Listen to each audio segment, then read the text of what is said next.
Assalamualaikum warahmatullahi wabarakatuh. Perkenalkan, nama saya Nindira Yudantari dari kelas 11 3. Kali ini saya ingin mempresentasikan bab nilai sejarah bangsa dalam cerita pendek. Selanjutnya kita akan membahas unsur-unsur intrinsik pembangun struktur cerita pendek. Yang pertama ada tema, yakni sumber gagasan, ide cerita, atau gagasan pokok yang dikembangkan menjadi cerpen. Misalnya cerpen karangan Iksaka Banu berjudul Kalabaka, bertema sejarah Indonesia dengan ranah kemanusiaan.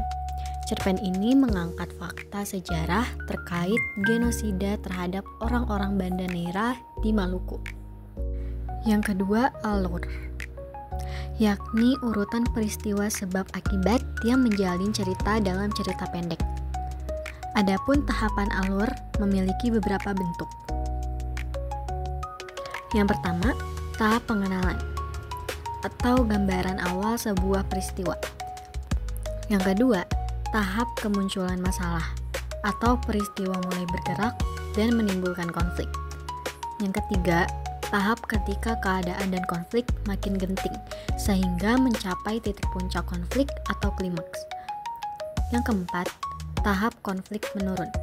Yang kelima, tahap penyelesaian atau tahapan meredanya suatu konflik dan penyelesaiannya. Yang ketiga, ada tokoh dan penokohan.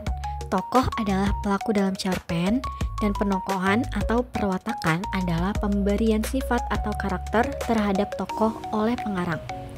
Tokoh cerpen biasanya terdiri atas tokoh utama dan tokoh pendukung. Berdasarkan perwatakannya, ada tokoh protagonis, antagonis, dan tritagonis atau campuran. Yang keempat, ada sudut pandang. Sudut pandang mempersoalkan siapa yang menceritakan atau posisi mana peristiwa dan tindakan itu dilihat. Yang kelima, latar. Latar berupa waktu, tempat, dan suasana atau keadaan sosial yang digunakan pengarang untuk menyusun cerpen. Yang keenam, gaya bahasa. Gaya bahasa merupakan cara pengarang memanfaatkan berbagai aspek kekayaan dan kaidah kebahasaan dalam cerpen untuk memperoleh efek-efek tertentu, ciri, dan cara khas dalam menyampaikan pikiran dan perasaannya. Ketujuh, ada amanat. Amanat mengacu pada pesan yang disampaikan kepada pembaca oleh pengarang sebagai informasi dalam cerpen. Amanat merupakan pesan moral yang terdapat dalam cerpen. Amanat dapat disampaikan secara tersurat dan tersirat. Menganalisis dan menerapkan nilai-nilai dalam cerita pendek. Yang pertama, unsur-unsur ekstrinsik cerpen. Unsur-unsur ekstrinsik merupakan unsur-unsur yang berasal dari luar cerpen, namun keberadaannya turut mendukung makna cerpen. Beragam unsur ekstrinsik cerpen diantaranya sebagai berikut. Yang pertama, latar belakang penulis. Yang kedua, latar belakang masyarakat. Yang ketiga, situasi sosial ketika cerpen dibuat. Yang keempat, sikap pengarang. Yang kelima, psikologi pengarang dan pembaca. Dan yang terakhir, keadaan lingkungan pengarang. Misalnya, karya dan pemikiran pengarang yang hidup di lingkungan pertambangan akan berbeda dengan yang tinggal di lingkungan pertanian. Yang kedua, nilai-nilai kehidupan dalam cerpen.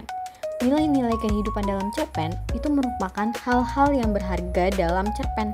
Nilai-nilai ini dapat dipetik hikmahnya, bersifat edukatif, dan menambah pengetahuan penikmat cerpen.